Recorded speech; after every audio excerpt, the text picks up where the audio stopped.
Can same disease be sporadic, endemic, epidemic, and pandemic? Yes. Because ఈ terms అన్నీ ఒక డిసీజ్ని డిస్క్రైబ్ చేయవు, pattern of the disease in the పాపులేషన్ని describe చేస్తాయి. Let see with the example of one cholera.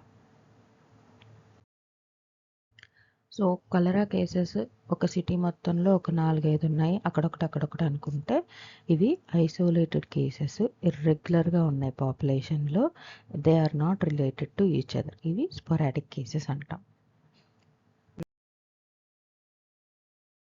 Next endemic. Endemic అంటే constant ప్రజలు ఉండాలి, కంటిన్యూస్గా ఉండాలి within the expected level. Another కమ్యూనిటీలో చూడండి, శానిటేషన్ కరెక్ట్గా లేదు, డిస్పోజల్ కరెక్ట్గా లేదు, సీవేజ్ కరెక్ట్గా లేదు, డ్రింకింగ్ వాటర్ కూడా సేఫ్గా అనిపించట్లేదు. దీంట్లో మనం ఎవ్రీ వీక్ కొన్ని కేసెస్ని ఎక్స్పెక్ట్ చేయొచ్చు. లైక్ ఒక వారం 3 కేసులు రావచ్చు కలరా, వేరే ఒక వారం 2 కేసులు, ఇట్లా యూజువల్గా కొన్ని కేసెస్ మనం ఎక్స్పెక్ట్ చేయొచ్చు డ్యూ టు శానిటరీ కండిషన్స్. వేరే ఎపిడమిక్ అంటే ఒకవేళ అదే కమ్యూనిటీలో హెవీ రెయిన్ఫాల్ వచ్చిందనుకోండి, ఈజీగా సీవేజ్ వాటర్ అనేవి డ్రింకింగ్ వాటర్ తోటి కంటామినేట్ అవుతాయి, leading to the out break of cholera in a large number. So cases అనేవి చాలా ఎక్కువ వస్తాయి సడన్గా. సో ఎక్స్పెక్టెడ్ నెంబర్ కంటే ఎక్కువ వస్తాయి. For example expected 2 cases or 3 cases అనుకున్నాం కదా, సడన్గా అవి 15 లేకపోతే 28 అట్లా అన్ఎక్స్పెక్టెడ్ లెవెల్ కేసెస్ వస్తాయి.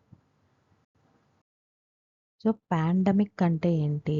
Epidemic travelling across the countries and continents అనమాట, దాన్ని పాండమిక్ అంటాం. ఫర్ ఎగ్జాంపుల్ కలరానే అనుకుందాం, ఈ లొకాలిటీలో ఎపిడమిక్ వచ్చింది, ఇలాగే చాలా సిటీస్లో ఇండియా మొత్తం మీద ఎపిడమిక్స్ వచ్చినాయి. ఈ పీపులే వేరే చోటకి ట్రావెల్ చేశారు అనుకుందాం, ట్రావెల్ చేసి వేరే కాంటినెంట్స్ అండ్ కంట్రీస్కి కూడా డిసీజ్ని తీసుకెళ్లారు. Then these epidemics will totally be called pandemic. మనకు తెలుసు some examples of pandemics are cholera, influenza and COVID-19. Sporadic అంటే ఐసోలేటెడ్ కేసెస్ రెగ్యులర్గా అయ్యాయి. ఎండమిక్ అంటే constant pressure at expected level. Epidemic అంటే sudden rise above expected level. Pandemic అంటే across countries and continents epidemic. Hope you understood. Thank you.